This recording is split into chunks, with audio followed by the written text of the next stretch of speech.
Frankie De Jong being pursued by Manchester City, it seems, in another possible big story and another big transfer already this summer. Also, are Arsenal looking to beef up more of their midfield options by chasing Real Madrid's Aurelian Tchouameni? Sticking with Arsenal, Jurrien Timber. That deal looks to be edging ever closer to reaching its conclusion, with the centre-back in advanced talks with the Gunners. Or maybe it's the club of Ajax in advanced talks with the Gunners. Romeo Lavia, that story doesn't seem to be going away either. Obviously, we don't understand that Liverpool are interested, Arsenal are interested, but are the Gunners in pole position for Lavia to sign for them this summer? Elsewhere, Kyle Walker. Could he be on his way out of Manchester City? We talked about this a fair amount already this summer already, but it's going to be a big week ahead for the England right back as his future seems to be coming to a conclusion, or his future seems to be coming towards a decision this coming week. Harry Kane is still being pursued by Bayern Munich. Could a revamped and improved offer be coming in for him from the German Giants? Romelu Lukaku, Inter Milan are still very much interested in taking him, but will it have to be a loan? And especially with Brozovic going out, could that free up some funds for Inter to pursue the Belgian forward? And finally, Cesc Fabregas calls time on what has been a fantastic and very, very impressive career. Hey guys, welcome back to the channel. Welcome to another all new news live stream. This show where obviously I bring talking points to the spotlight, certain talking points and certain transfers and certain everything else to do with the world of football to the forefront, to the spotlight, and we talk about it and we throw opinions left, right, and centre on any and all of these subjects and stories in order to obviously cast some more light onto it, put it under the microscope a bit more, and to obviously gauge the opinions, thoughts, and feelings of myself and, of course, you guys, the viewers. Before we go into all of that, though, I would like to remind you all to please like the video and also subscribe if you are new or like the content. Both things will always and forever be greatly appreciated, as well as, of course, your comments in the chat as well. Get involved in the chat. Talk to me about any of the stories that I'm talking about or any stories that you guys want to talk about. Anything at all. Could be anything to do with the forthcoming season. Could be anything to do with transfer rumors that I'm not talking about. Could be anything to do with the stories that I am talking about. Anything of that nature will, I'm sure, make for interesting and intriguing reading. But without further ado, let's get on with the video live stream. Frankie De Jong. Frankie De Jong. Now, of course, we all know Frankie De Jong. We all know he's playing for Barcelona. We all know last season there was a massive transfer saga in regards to him possibly being on the move to Manchester United. There was a lot of layers to that story. Of course, there was, because there was talk about how United were very much in pole position to sign him. De Jong wanted to stay at Barcelona. There was also the money aspect involved. You're free for Dominic. I should be free at some point today, Jordan. I should be free at some point today. So just let me know, bro. Let me know, bro, when it will be. I should be free at some point today to talk more about that with you. I'm sure. So yeah, I'll be there, bro. I'll be there. Thank you for coming along, by the way. Thank you for coming along. And again, I'm sorry for your loss of your cousin last week. So condolences there, my brother. But yeah, if you want to talk more about Szoboszlai, yeah, I'm free for that. What was that? De Jong. There was a lot of aspects to the transfer saga last year. There was the money aspect to it. There was the whole kind of thing of we are Liverpool fans. Exactly. My guy gets it. There was a lot of aspects to the De Jong stuff. There was the money aspect. Barcelona would have owed him a lot of money. That of course they currently cannot pay because they're in big financial. They're in a big financial hole. there was maybe not him wanting to go to Manchester United in general, or maybe he did, but he just wanted to stay at Barcelona more. There was a lot of things that were up in the air about it. Well, the De Jong situation seems to have arrived again this transfer window, with allegedly Manchester City now taking the forefront in this transfer saga. And after missing out on Declan Rice, supposedly, and of course, losing İlkay Gundogan to the Spanish Giants, it seems that maybe Pep Guardiola is turning his attention towards the Dutch midfielder. Well, Dutch midfielder seemingly turned centre-back because, of course, he's been playing a bit of centre-back role this season. For me, no-brainer. No-brainer. I like De Jong. I really much like De Jong. I think he keeps things ticking over. He can mix being simple and being easy to being complicated and creative. I think that he is a brilliant midfielder. I admired him at Ajax, admired him at Barcelona, and then of course with obviously times changing at Barcelona, the kind of situation that Barcelona are in, you know, it kind of makes sense that maybe he is a prized asset that maybe Barcelona are looking at and going, it's not ideal that we get rid of you, but it would also help us a lot in the long run. Now, several sources are running on this story, claiming that Barcelona could be open to selling him for around about £90 million to obviously Manchester City. Obviously, there could be other clubs involved, of course. Maybe Manchester United are probably going to get back involved in this at some stage, maybe, but we'll have to wait and see on that one. The fact is that with Barcelona's money problems and situation, it seems that everybody is open to be sold for the price they are to obviously help with finances and help with squad registration. Frankie De Jong could be on the chopping block in that aspect. And whilst De Jong would obviously like to stay at Barcelona, of course he would, Manchester City could be a challenge he may not be able to say no to. Not just because obviously it's City in the Premier League, where they currently are right now in terms of winning trophies, the kind of squad they have, the kind of build they have, they are obviously building reputation that they have, but also for playing under the best manager in world football right now in Pep Guardiola. I believe he's still 26, 27 maybe. So he's about entering his prime. He's got a few years left ahead of him, and it does seem City are keen to bolster their midfield options. Mateo Kovacic coming in obviously has helped that in a little bit, but there was also talk of other players obviously leaving the club, the likes of Riyad Mahrez, Bernardo Silva, still their futures hanging up in the air. Kyle Walker, I know he's not a midfielder, but he's a defender. I get that, but there are a few players up in the air. With their futures up in the air at Manchester City. And of course, Kevin De Bruyne is getting a year older. You wouldn't expect a player like Kyle Walker to be maybe playing all of the games this season, and maybe rotation is strongly needed, and particularly in that midfield area. I think De Jong could be the perfect fit for a Kevin De Bruyne replacement. Even if it is to bleed him in for the first season and then for the second season, maybe see him overtake De Bruyne going forward. Even though, of course, De Bruyne is still a phenomenal and still a brilliant player. That could obviously still be the case. But whether or not City are willing to part with that 90 million, we know, let's say that the Declan Rice thing between him and Manchester City was legitimate and has some truth to it. We know, obviously, they've got that kind of money to spend, and they were willing to spend, what was it? I think it was like roughly 80 million up front on one particular player in Declan Rice, with obviously 10 million in add-ons. So we know they have that money to spare, and maybe Barcelona are looking at that and maybe looking to exploit that kind of thing.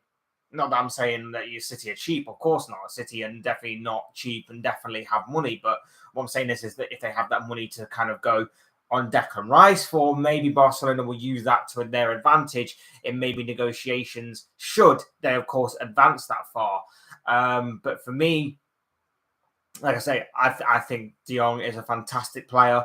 I think he keeps the midfield ticking over brilliantly. I think he's got a good energy about him. I think he's a great passer of the ball, bit creative, bit of everything, bit of box to box, bit of everything. Good with the press. I think this guy could be a brilliant asset in this Pep Guardiola side. And I think that Pep Guardiola will continue to further unlock him. I think although he's entering his prime years, I still think that maybe he can still go up another level, and maybe that will elevate with playing under a better manager in Pep Guardiola, with all due respect to Xavi as of right now. So for me, it makes sense. I think I did call it when Gundogan left and when Declan Rice, that move fell through from Manchester City's point of view. I think I did say that De Jong could be an alternative that City turn to. It makes a hell of a lot of sense in that aspect. So we'll have to wait and see, obviously, if this goes any further. But for me, Frankie De Jong would be the perfect fit for Manchester City. A very good fit indeed.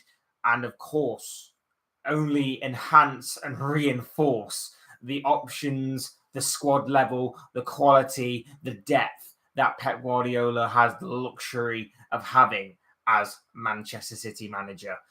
Whether or not anything else is to come about of this or not, whether or not Man United get back involved, whether or not this actually does come to fruition or not, obviously, that all remains to be seen. But yes, keep your eye on Frankie De Jong going forward.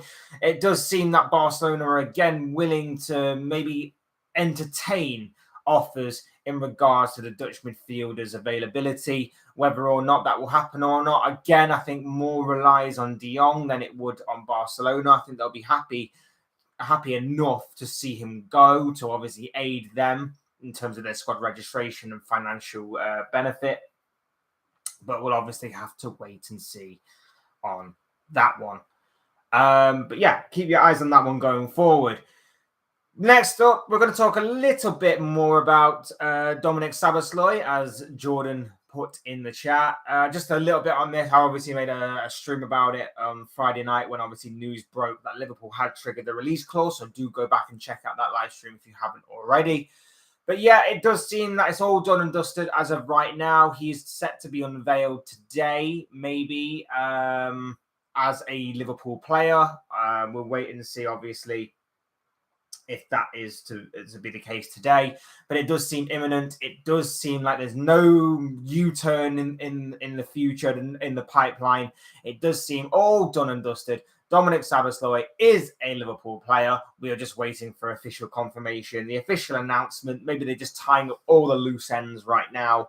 And yeah, I, for one, am very, very happy with this news story. Cannot wait to see him in a Liverpool shirt and see how he progresses and how well he does playing under Jurgen Klopp, playing around the players like Mohamed Salah, like Luis Diaz, like Cody Gakpo, Darwin Núñez, Diogo Jota, and whoever else we've got as well, and whoever else we're going to be bringing in, the likes of Alexis McAllister, and hopefully, fingers crossed, more of like a Kefren Thuram type figure. So, yeah, I can't wait to see him. I can't wait to see how he progresses, and it does seem like it's a matter of time, imminently, before he is unveiled officially.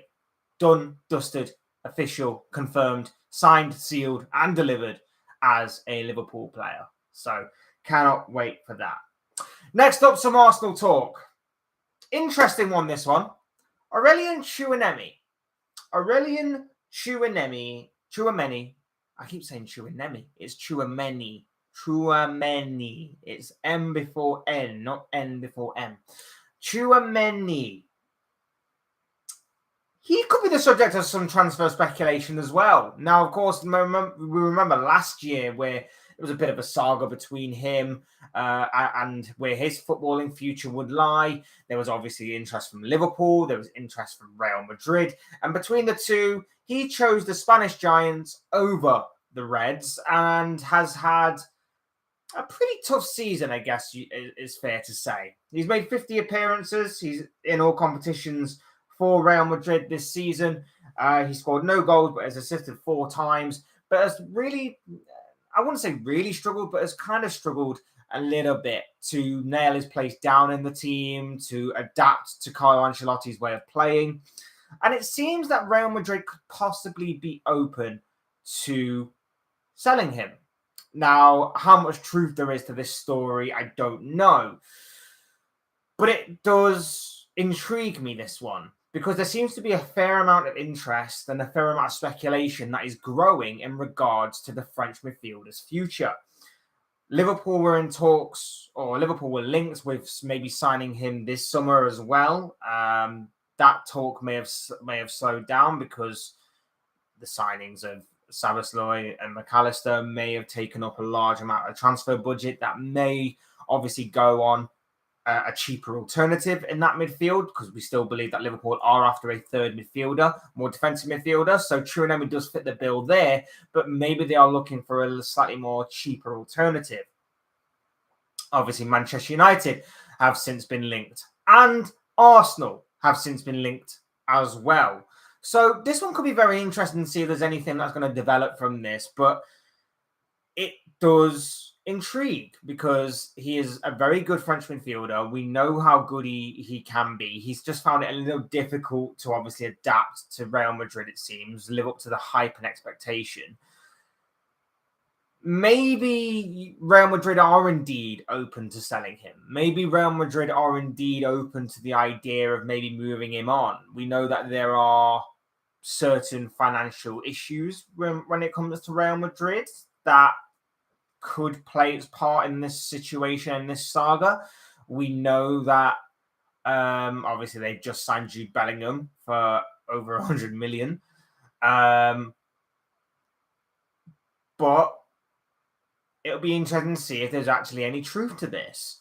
What we know is that obviously Real Madrid have done very well to rejuvenate and resurrect and rebirth their midfield from the usual suspects of your Casemiro, your Toni Kroos, and your Luka Modric. Now, whilst Kroos and Modric have obviously signed new deals to stay at Real Madrid for a further year, they're obviously not getting any younger.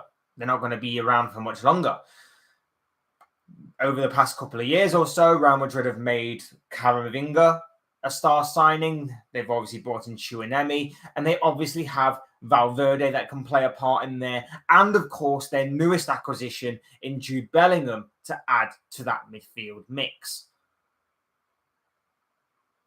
Is this a way maybe of saying that this Tchouameni thing hasn't worked out and maybe they are looking to move him on? Is this a way that maybe, again, similar to maybe Frankie De Jong at Barcelona, they're not happy or it's not ideal that maybe they will move someone on like Tchouameni, but it possibly could work out for them in the long run to sell a prized asset like him for big money and then obviously help aid them in the future? Is it more of a big picture sort of deal when it comes to maybe the selling of Tchouameni? I don't know. I don't know. And obviously we'll have to wait and see if obviously anything else does materialize from this or whether or not Arsenal are genuinely involved in this. But it could make genuinely for interesting reading. And like I say, I still rate the guy. I still rate this guy. I still think there's a very good player in there. And I think when you're looking at Arsenal, who have made the signing of Kai Havertz, when you look at Arsenal, who obviously made the signing of Declan Rice, I think this guy who can be a number 6 defensive midfielder or a number 8 will add quality to that position. He'll add depth to that position. And I know that you're already thinking, well, they've already signed Declan Rice. They've got Kai Havertz in there. Kai Havertz is a different type of midfielder in general. Kai Havertz is more of an attacking midfielder than anything else. And obviously Declan Rice has that versatility too. He can probably play as a number 6 or as a number 8 because he's got such a great engine around him. We all know that, you know, when he ground covered last season, he was, I think he was the second or first most player. First most. He was either the first or second best player to have covered the most ground last season. So we know he's got a proper engine on him.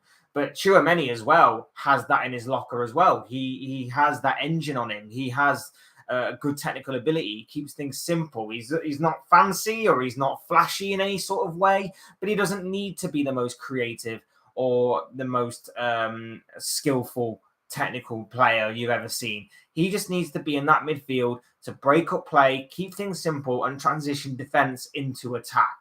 cover as much ground as possible, help out his defence, and if he can pop up with the odd goal or assist here or there, that's just an added bonus, isn't it? So for me, it would work out at Arsenal. It would obviously work out at Manchester United. It would provide some deep cover for the likes of Casemiro and, of course, for the newest signing and newest addition of Mason Mount and Christian Eriksen.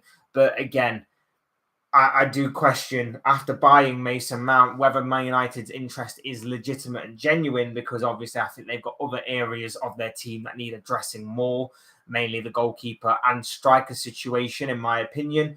So whether this would be an ideal signing for Manchester United as of right now, don't get me wrong, I think he could be a brilliant acquisition for Manchester United going forward.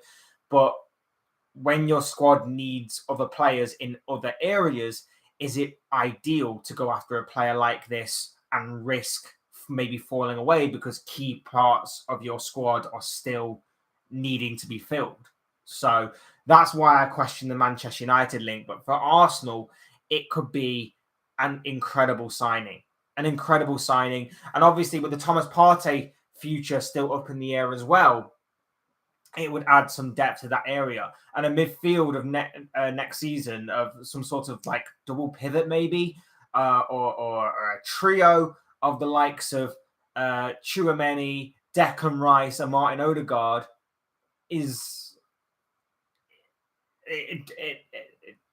it's incredible to me. It's incredible to me from the outside looking in that would actually happen, and that would be a very, very good midfield for Arsenal to have.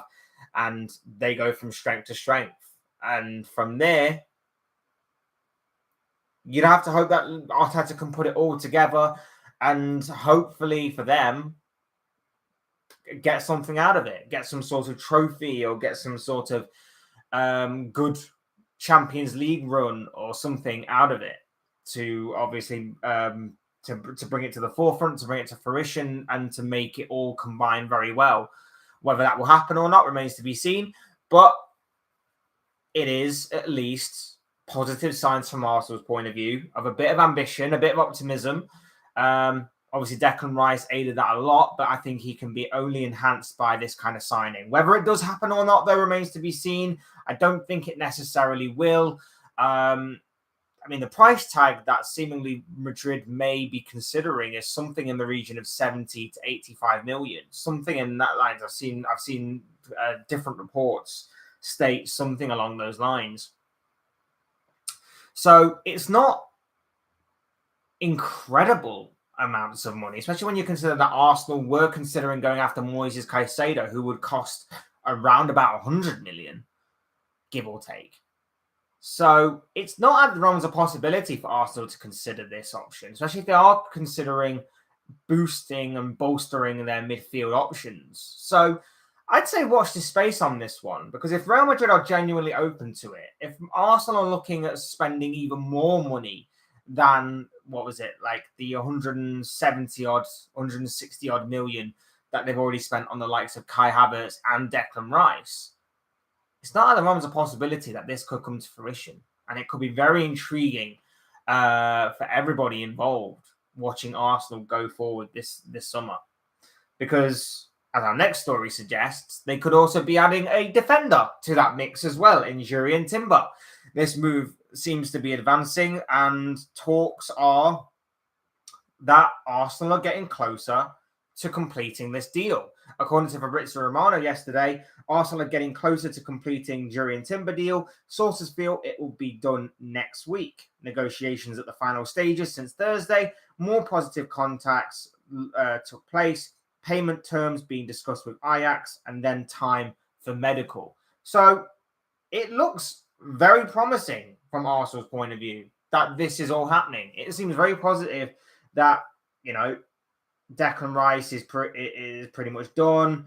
Kai Havertz is obviously done. That's done, signed, sealed, and delivered. Declan Rice is next. Aurelian Tchouameni seems after. So that's two midfielders and a centre back that is pretty much walking through the door at the Emirates for next season. That is a brilliant start for the Gunners in terms of bolstering their options for next season, and of course for maybe trying to go one step ahead, and also just boosting their defense or their depth for their Champions League aspirations as well, or their Champions League football for next season. So it all looks rather positive. It all looks optimistic. And above all, it shows a lot of ambition for Arsenal. And that's where you strengthen most. This is where you strengthen. When you're on the cusp of something, when you're on the cusp of something that looks to be promising, this is where you strengthen the most. And, you know, we've seen in recent years, like we've seen Tottenham on the cusp of maybe something that their owners should have pulled their finger out more. When Pochettino got them to a Champions League final, when Pochettino got them to second place in the league, maybe it was just Tottenham needed that extra push to get them across that finish line. They never got it. Liverpool in the past several years, like I know they did some different to Tottenham and they actually won everything there is to win, but they never properly strengthened when they had the opportunity to do so. They added players here and there and they added depth, but was it to this level of maybe quality? Was it to the level of ambition of a Declan Rice maybe? Was it to the level of ambition of maybe going after a Tchouameni? I don't think it necessarily was in major aspects. And this is what Arsenal are looking to do more so than what Liverpool and Tottenham have done within the past decade. Is they're looking to strengthen when it matters most. Whether it can be sustained or not, if they actually do get to where they want to be in terms of winning trophies and all that, remains to be seen. But it is showing a good level of optimism. It's something that should excite a lot of Arsenal fans, and it's something that is showing a lot of ambition. And I, from the outside looking in, can only sit back, get a little frustrated with my team that we didn't do that in Liverpool. So, yeah, frustrated with FSG, but there was a lot of things to be frustrated about with FSG, like from their years of service. But you have to sit back and admire it, and you have to be a little bit jealous that your teams are not doing it, or some of your teams aren't doing that kind of stuff, that kind of business, that kind of financial input.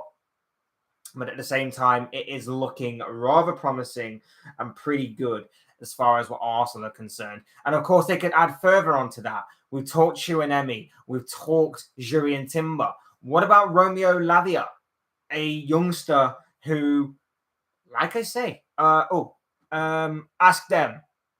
Hey, dude, how are you doing? Very good to see you, my bro. I hope you're well on this fine Sunday afternoon. Hope you are doing well, my dude. Would love to know any of your thoughts on any of these stories or anything that you want to talk about. Would love to know. Hope you're doing well. Romeo Lavia. Like I say, I've said this all the time. Like, maybe he's a bit rough around the edges. Obviously, he's 19. He's going to be rough around the edges. But there are promising signs there. And there are signs that suggest that maybe if he's brought in as part of an overall package, he could be one for the present in terms of maybe bleeding him in very slowly, but also for the future in terms of maybe bleeding him over a longer period of time. So that maybe in a season or two's time, he can be a regular starter. Build himself up, use them building blocks to get obviously into the main squad of an Arsenal team. We already know he's got a bit of experience with Southampton, but he can progress from there. And he was able to stand out head and shoulders in that Southampton team over the course of this season, I believe. You bring in Romeo Lavia. Obviously, we know he's had a lot of interest from Liverpool as well as Arsenal, but it does seem that Arsenal are the more advanced of the two teams. I think if Liverpool were to bring in a Kefren Thuram as well as a Lavia, that would be a perfect midfield package in which you can then bleed Lavia slowly but surely into that team, use him for a few games here and there, use him as a few substitute appearances here and there, and then over the course of maybe the next year or two, start to phase out the likes completely of your Thiagos and your Jordan Hendersons for Lavia to eventually come to the forefront, or maybe even your Fabinho to that extent as well. For Arsenal, it could be something similar. You've got your Declan Rice. You've got, for now at least, Thomas Partey. You've got maybe one or two others in there. You start to bleed Lavia in amongst those players, amongst the experienced ones, amongst even Jorginho to an extent, experience. You could look up to him as a player to learn from and to learn off. This guy's going to be there for the present and for the future. So Lavia could be a very good option. How much you're going to have to pay for him, I'm not 100% sure, but it does all look promising and rather ambitious for Arsenal. I feel like Arsenal need a left-sided number 8. If Xhaka does leave, Havertz won't be enough for them to win the league with an addition of Lavia or Tchouameni. Do you think they would play in this 8 or 6?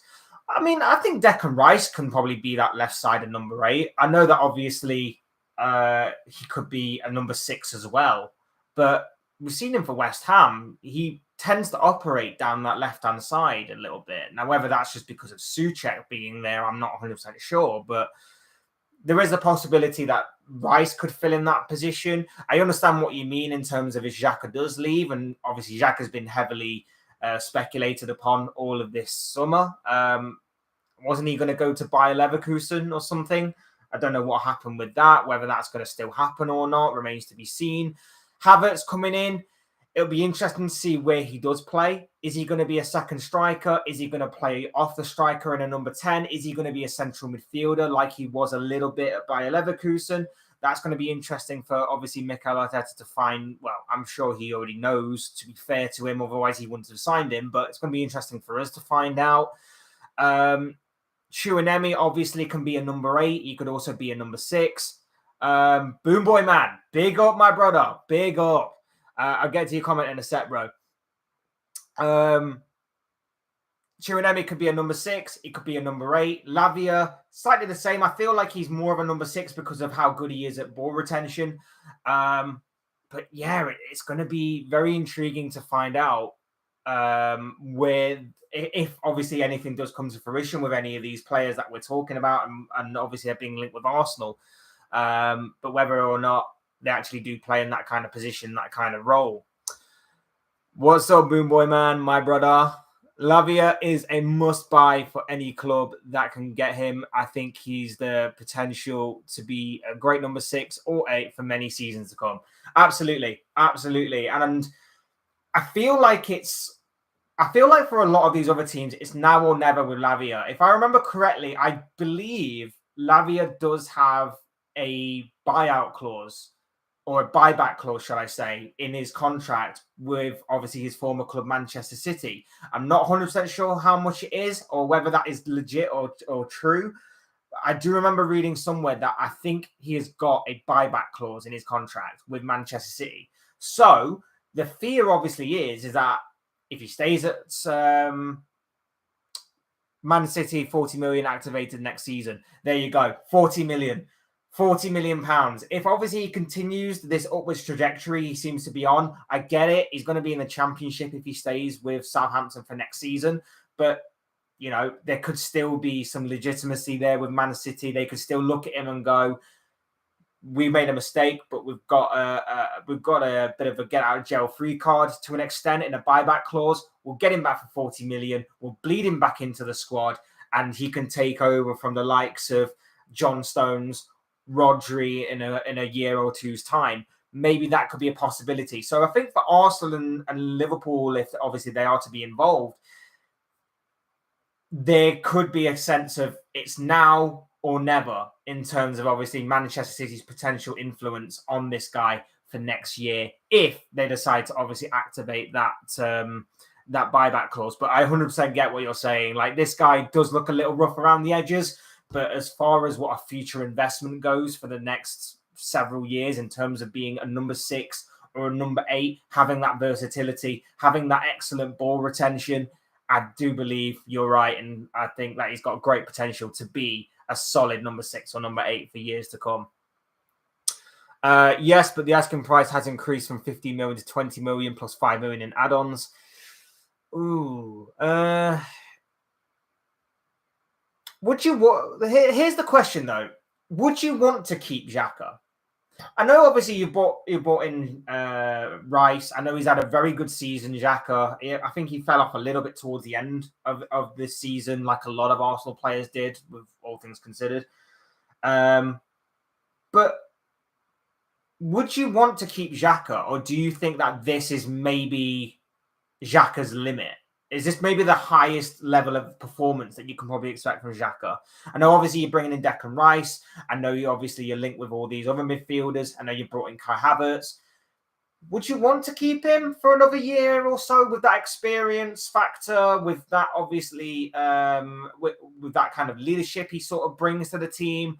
Or would you think that maybe it's time for him to go? Maybe it's time to move on and keep things fresh. Maybe it's time to be a bit ruthless, like maybe what a Pep Guardiola would do.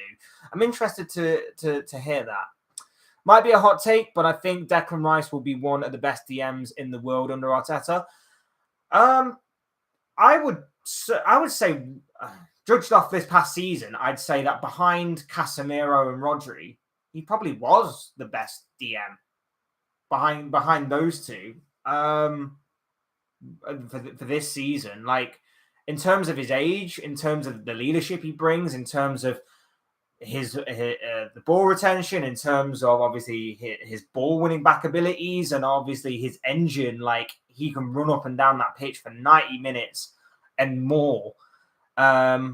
I have to agree with you. I think he's only going to get better. And I wouldn't be surprised if he does become Arsenal captain within the next year or two. I know that obviously I think you've got Odegaard right now, but I wouldn't be surprised if Rice is definitely challenging Odegaard for the next year or two to become that kind of level and that kind of player. I wouldn't keep Xhaka if Havertz is the only signing for that position. Like I said, I think it's interesting.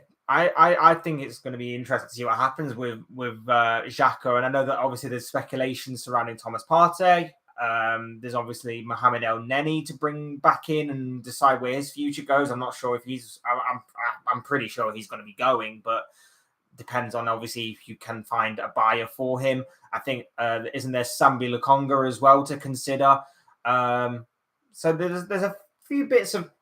There's a few players in there that you obviously need to sort out and decide upon. But it'll be very interesting to see what happens with Xhaka in particular, obviously being one of the more experienced members of that squad.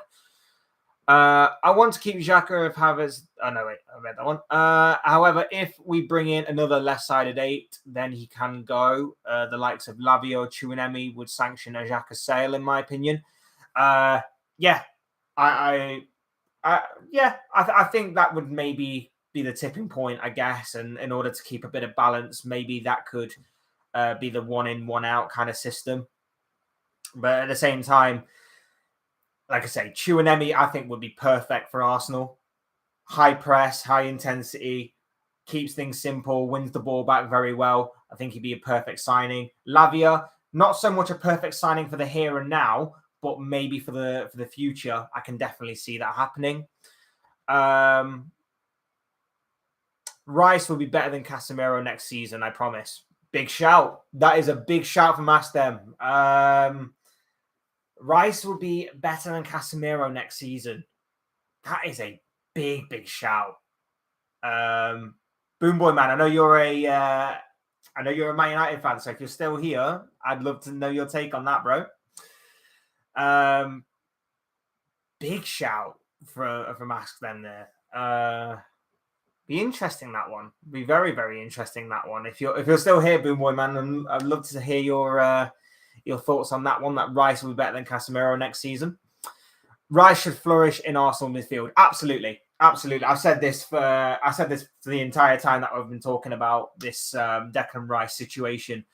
Rice in Arsenal's midfield is perfect. He fits in seamlessly with Arteta's system, the pressing, the ball winning back potential, how he shifts defense into attack, how much he can let other players flourish around him, the more creative aspects of the team, how he can enhance the likes of Odegaard and Bukayo Saka and Gabriel Martinelli to go out and do their thing, whilst he can just patrol that midfield, putting out fires, winning the ball back, moving the ball forward, and of course popping up with maybe the odd goal or assist here and there as an added bonus. He's good in the air, good technically, can ball carry, can open up space for his teammates and open up the opposition defenses. This guy fits seamlessly into Mikel Arteta's system, into that Arsenal squad.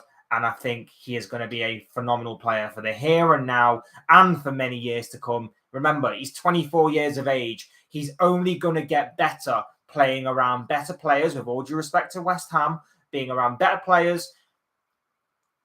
Whether you think Arteta is going to be a better manager or not than David Moyes, obviously remains to be seen. But you would expect maybe that he is going to be, as of right now, and he probably is at that kind of good level right now. Maybe not in terms of experience, but in terms of where he's at and what he's managed to do with this team so far. And of course, being on a bigger and grander stage constantly and consecutively, at least for the first season of a Champions League. And you would expect Arsenal to maybe stay there next season, given the amount of ambition they're showing and given what they are trying to do with their team in terms of reinforcing it and strengthening it for obviously future campaigns to come. Rice has been playing next to Souček. Souček was one of the lowest ball passing midfielders in the league last season. Think about how easy Rice's job will become with the compactness of Arsenal. Absolutely. And he's done it in a counter-attacking system as well. He's done it in a counter-attacking system. Souček's role is to bring energy into that team and obviously a big physical presence. Rice is going to have it so much easier when he can just shift the ball on to the more creative outlets. Be a bit more compact, be a bit more on the front foot, pressing, understanding his position more and more. I think it's going to be a perfect fit for Declan Rice. And, you know, I think it would have been a good fit as well if he did actually go to Manchester City. But I think it obviously suited him more to stay with Arsenal. Obviously, City allegedly pulled out of that race. So it's worked out perfectly for Arsenal. Also, with Zinchenko relieving him of the responsibility of building up from the goalkeeper and centre-backs. Like I say, I think it all fits perfectly. I think it all fits perfectly from back to front. I think the squad that Arsenal currently have and the current players that they're trying to bring in will enhance Declan Rice as much as Declan Rice will enhance the rest of that team. I think it is a beautiful signing by Mikel Arteta, a perfect signing. And again, just shows you what a bit of ambition and a bit of money can do, I guess you'd say.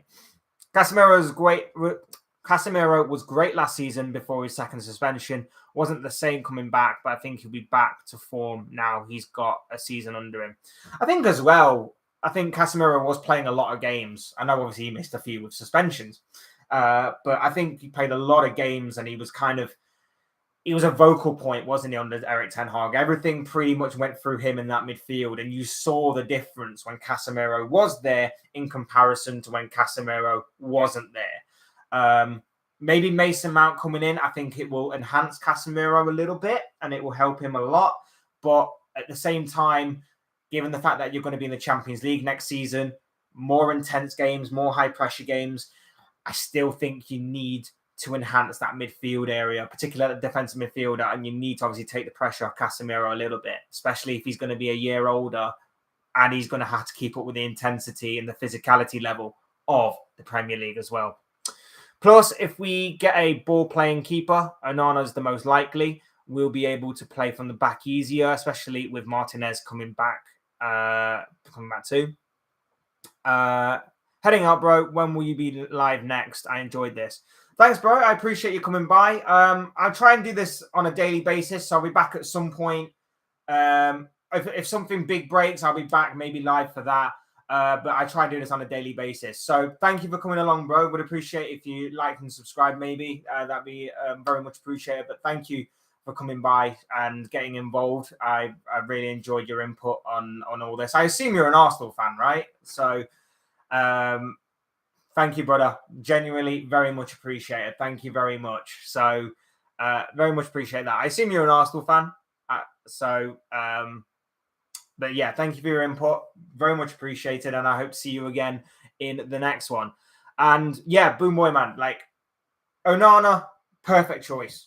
Perfect choice. Very good shot stopper, along with probably the best goalkeeper at playing the ball out with his feet. I think if he was to come into Man United, as much as I hate to say it, obviously being a Liverpool fan, as you know, I think he would probably be the second best goalkeeper in the Premier League behind Alisson. So yeah, I would go as far as to say that I think he's a brilliant choice. for a goalkeeper playing out from the back. I think it will enhance United and improve them from the back, because we know that, you know, David De Gea can be good one moment and poor the next. And obviously he was heavily scrutinized with his kicking. So we know that is one area that he fell poorly on. And we know that obviously that is a key area that Ten Hag is looking to improve upon.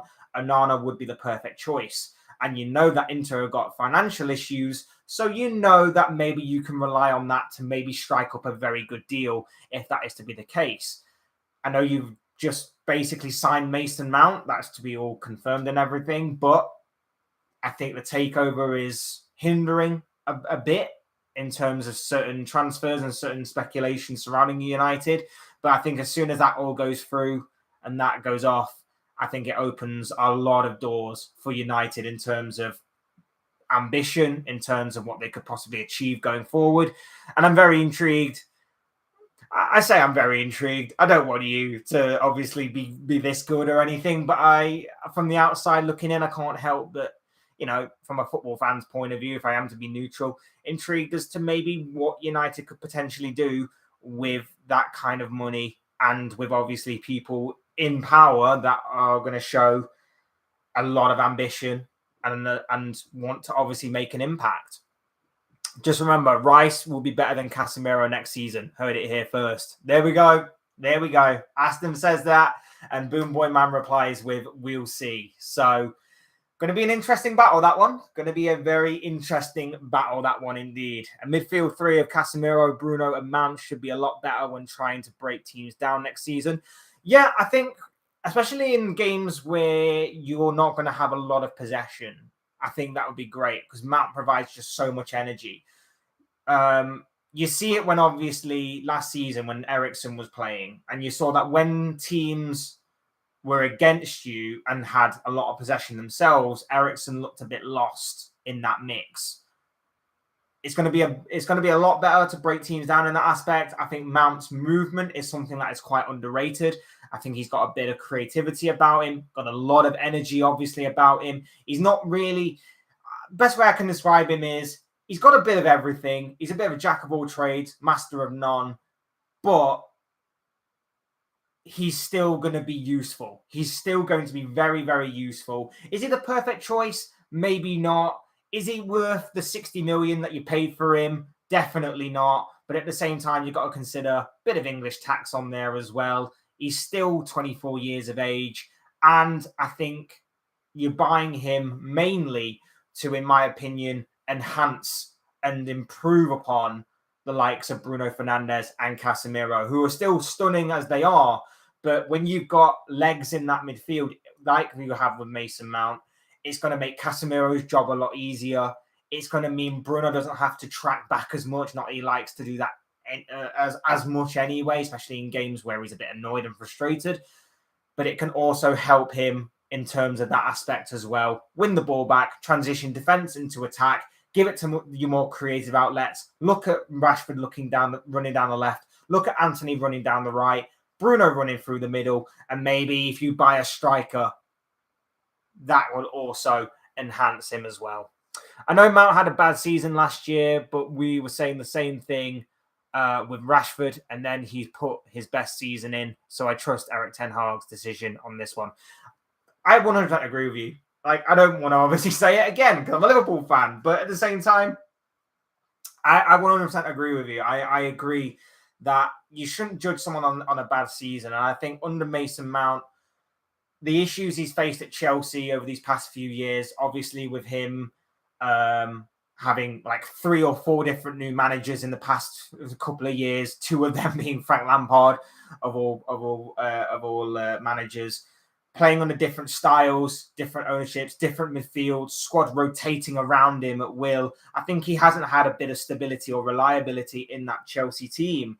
That has obviously meant he's struggled a little bit. I think that some of it is down to him. He doesn't obviously pass off the whole of the blame, but I agree that there hasn't been enough stability there with Mason Mount. There hasn't been enough reliability around Mason Mount. That maybe is why he's fallen off from obviously bursting onto the scene when he did.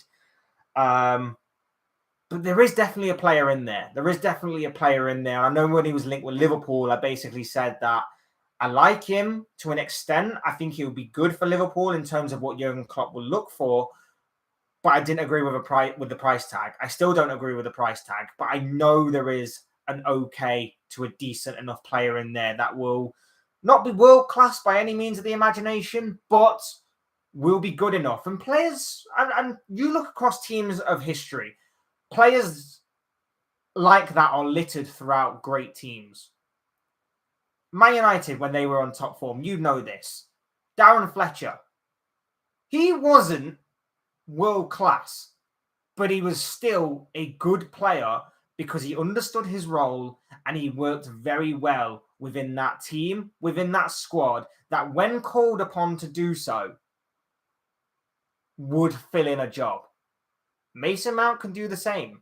And maybe he's a more stepping stone type of player. Maybe you'll go out and you'll obviously buy someone to improve upon him when obviously the Qatari money comes in or something along those lines. But you need players like that. Jordan Henderson for Liverpool, another one. Carrick, another one. Very good. I'd say that Carrick was top quality. I wouldn't say he was world class by any means, but you understood what kind of job he was doing. And maybe you understood it more as you went along and you tried to understand football a bit better.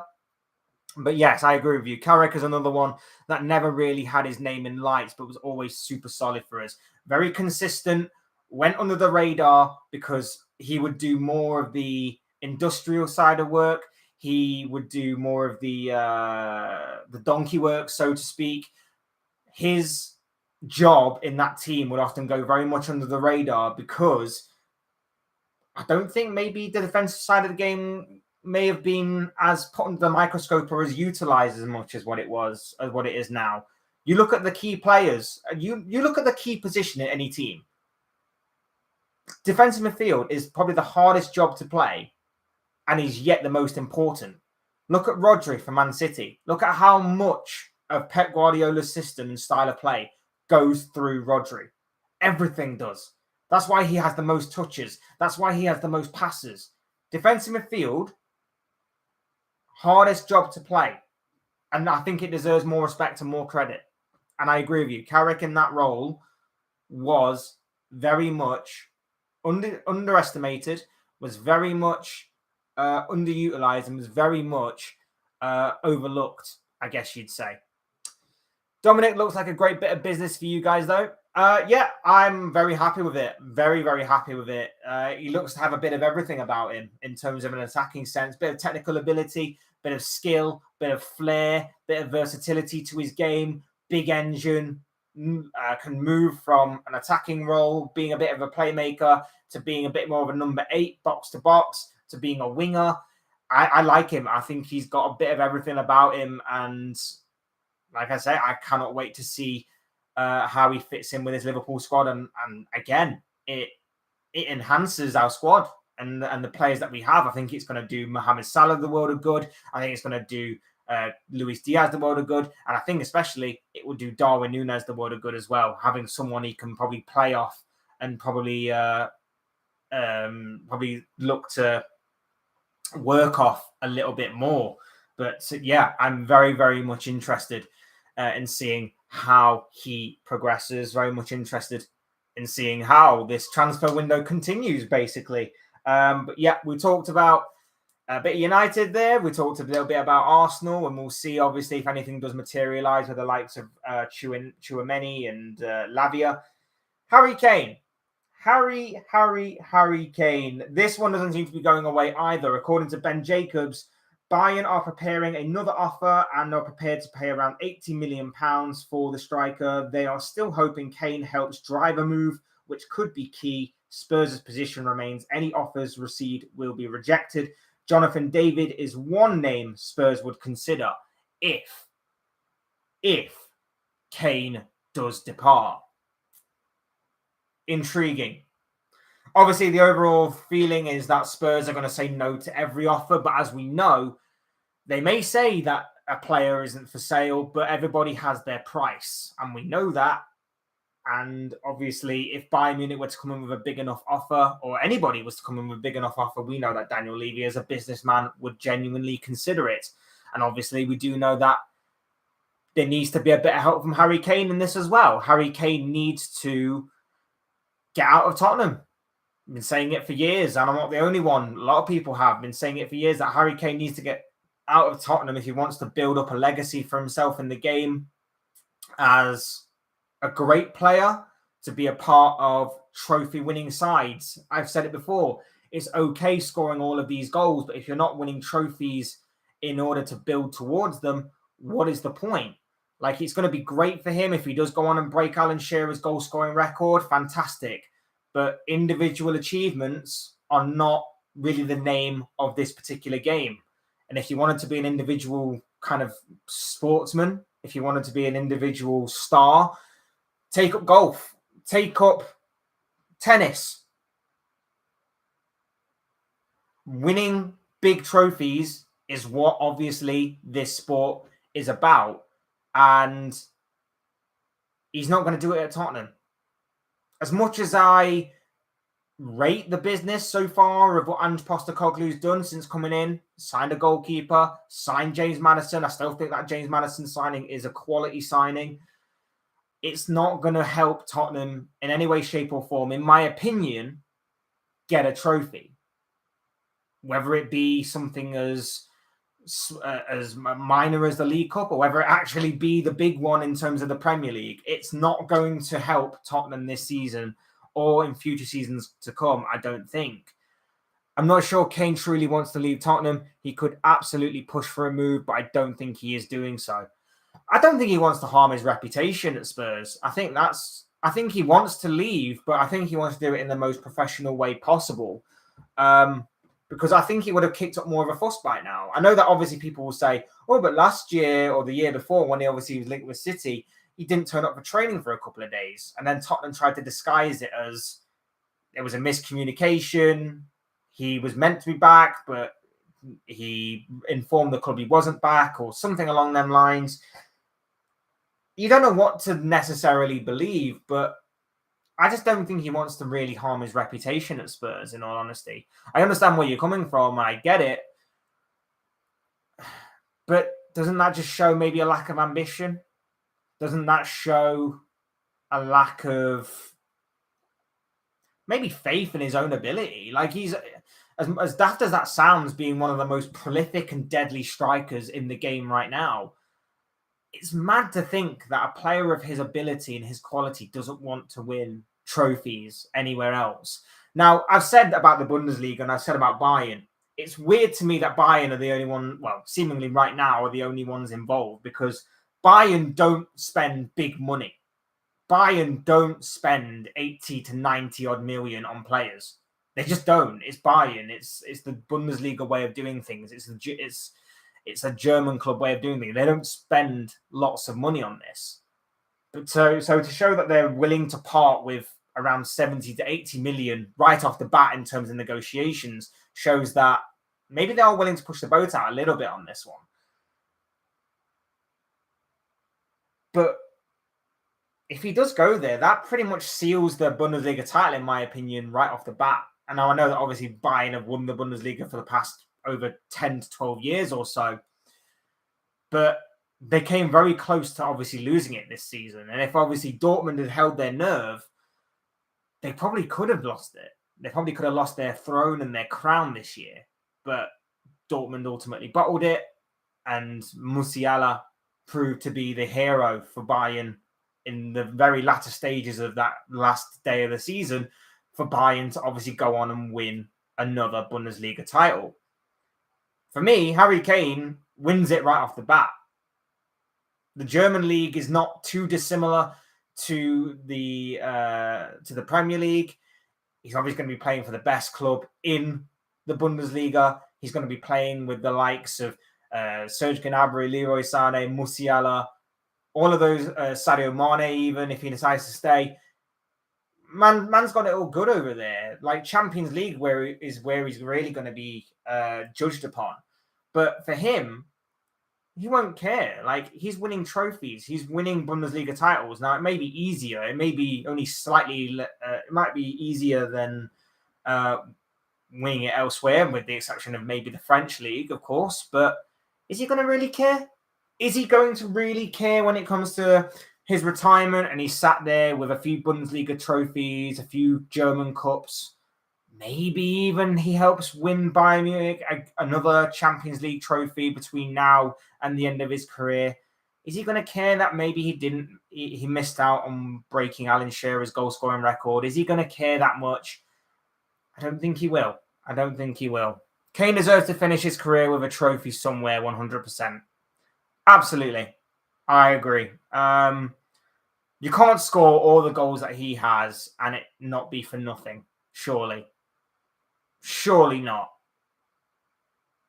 Surely it can't all be for nothing, because it would be a massive waste if he was to finish his season with Tottenham. And yeah, he'll be a Tottenham legend. Yeah, he will be an individual. It'll be an individual achievement in the Premier League era for a player of his ability to have broken that goal scoring record, to be that fantastic, to be English as well in that Premier League. But to then have nothing else to show for it other than a runners-up medal in the Champions League, a runners-up medal in the Carabao Cup. Is that really what the overall legacy in a team sport is going to say for Harry Kane? I'd like to head out. It's been a good one. Hope to catch another stream soon. My brother, take it easy, big man. I hope you have a good rest of your Sunday. And obviously, I'll see you soon, my dude. But yeah, thank you very much for coming along and contributing. Very much appreciated, as always. Love you, brother. Take it easy. But yeah, I'm very intrigued to know what the future will hold for Harry Kane and Bayern Munich. Like I say, once again, he needs to get out of Tottenham. And like I say, I know that obviously he's entering the final year of his contract next year, but a lot can change in that next year. Bayern Munich may move on to another striker. Manchester United may move on to another striker. I know they've been interested, but they may move on to another striker. And then there's no room for Kane. I know he'll be on a free transfer. I know he'll still be banging in goals for fun, but he'll be a year older. He'll be 31. United will have got a new striker that is for the present and for the future. Bayern Munich would have got a new striker that is for the present and the future. They'll be looking at other areas of their team to strengthen. Wage demands, all of that stuff adds layers to this story that will obviously, maybe it could increase depending on what happens in a year's time, or it could decrease Kane's chances of moving. And then before you know it, he's there again in negotiations with Daniel Levy, and he's signing a new contract and he's signing his life away to stay at Tottenham for another couple of years. And then he's getting another couple of years older. And he's gone. And he's gone. Ballum, brother, nice to see you, my dude. Hope you are well on this Sunday afternoon. Hope you're doing well, my dude. Yeah, still going. It's been a fun stream. We had a couple of we've had a very interesting couple of topics to talk about in regards to Arsenal, Declan Rice, Casemiro, Man United, all that kind of good stuff. So yeah, it's been very interesting. Yeah, I'm good. Thanks, bro. Glad to know that you're good. Glad to know you're good. Harry Kane needs a trophy. Absolutely. Bottom line, said there, right there by Ballum. Bottom line, Harry Kane needs a trophy. Needs a trophy, definitely. Bottom line to this story. Kyle Walker, just a quick one on Kyle Walker coming from Fabrizio Romano. He states that Manchester City are insisting to extend Kyle Walker's contract as negotiations over new deal continue. Bayern are still pushing and tempting Walker, waiting for final decision in the next few days. Sources feel next week could be crucial. Basically, it's going to be a big decision for Kyle Walker to make. Man City seemingly want to keep him, but again, it's Man City. So if a player does want to leave that club, they don't feel the need to stand in their way. They will just let him leave. And that's all fair and good with to that extent. So if he wants to leave, he'll leave.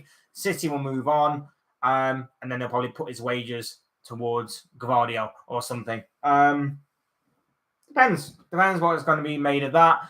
Like I say, I don't think they'll lose too much sleep over at Manchester City if he does go. But at the same time, hey, it's up to Man City, it's up to Pep Guardiola, it's up to Kyle Walker, of course. Maybe Kyle Walker's ready for a new challenge after being there for 6 or 7 years, playing, over 250 games or something, and winning numerous pieces of silverware between then and now. Big decision. 100 million for Rice in general is a lot of money. Isn't Rice around about £10 in Asda? £10 in Asda. Where are you getting your rice from, dude? Asda, apparently. Very good. Very, very good, my bro. Very, very good. We let him cook. Just like Rice. Just like Rice itself. Let him cook. Let him cook. Romelu Lukaku, next story, bit of a development here. Inter are expected to contact Chelsea again next week in order to advance on Romelu Lukaku deal. New round of talks could take place after signing Brozovic deal. New approach expected to be for loan move with buy clause and potential payment in installments. So again, Inter still chasing Romelu Lukaku. Very interesting that this guy still manages to find interest from somewhere. But no, it does seem that this saga is going to continue to rumble on again. It's not as big as what it was in previous years, simply for the reason that Lukaku has obviously dropped off a cliff. And after his Champions League performance, I'm even more surprised Inter still want to sign him permanently. But it does seem like it's going to be a loan with an option to buy. So we'll have to go through that kind of situation again. And then obviously in the future, it goes for a buy clause, which I think will be... It doesn't say whether it's going to be optional or whether it's going to be mandatory, but I would assume it's going to be mandatory just to put this whole saga to bed once and for all. So, yeah, we'll have to wait and see. Interesting to see what shirt number the new Liverpool player get. I think it'll be number 8, So I think it was... Was it you who said number 8? I don't remember who it was in my stream the other day when I was talking about it. It was either you or maybe it was Jordan. I'm not sure who it was, but someone said the number 8 shirt. I wouldn't be honestly surprised if it is that number 8 shirt.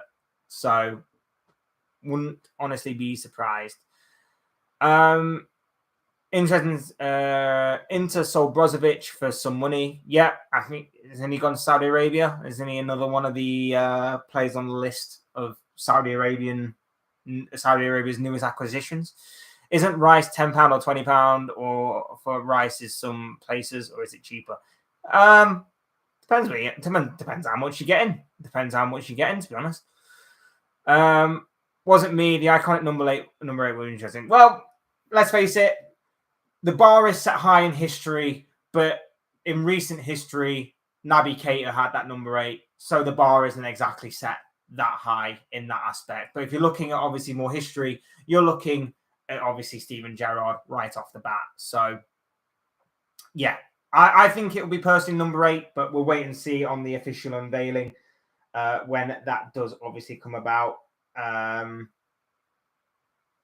Hopefully today, just get that done and dusted, and then we can move on to the next target, shall we say. And obviously with the under-21 European Championships coming to an end next week, I believe, could make all for interesting reading. So we'll wait and see on that one. Final story, unless obviously you want to talk anything else. Cesc Fabregas. Just a quick one on this one. He called time on what has been a fantastic career. Apparently Twitter's been messing up for a lot of people. Yeah, I saw that all weekend. Apparently a lot of people's Twitter accounts have been messing up. They've been hitting daily limits or something along those lines. Yeah, it's a complete car crash on there right now. It's a complete car crash on there right now. And yeah, it's bit mad. It will sort itself out eventually, I'm sure. But yeah, not a lot of people are happy about that because spend a lot of their lives on Twitter. Says but a share as Cosmo. He can do whatever he wants now, can't he? He can do whatever he wants. Yeah, but Cesc Fabregas has called time on a fantastic career, whether it be for club or country. 1 World Cup, 2 European Championships, 2 Premier League titles, a UEFA Super Cup, a Europa League triumph, a 1 Club World Cup, 1 La Liga title, 2 Community Shields, 2 FA Cups, a League Cup, a Copa del Rey, and 2 Spanish Super Cups. Basically, you name anything in England or France. Not France. What am I saying France for? You name anything in England or Spain, this guy has probably won it. You name anything on the international level, barring the Nations League, which is pointless anyway, because they're like glorified friendlies in a tournament form. This guy has won it. A fantastic career for a fantastic player. I admire this guy at Arsenal. I admired him at Barcelona. Begrudgingly admired him when he obviously moved to Chelsea because obviously don't like Chelsea. But yeah, an absolute fantastic player, a player I admired, a player I love watching just because he made passing and his creativity look so effortless. A truly fantastic player. I loved watching this guy. And as Ballon points out here, the iconic pass to the Andreas Iniesta World Cup final goal, the winning goal in that final, 2010, South Africa, phenomenal, absolutely phenomenal. Thank you for that, Ballon. But yes, thank you, Cesc.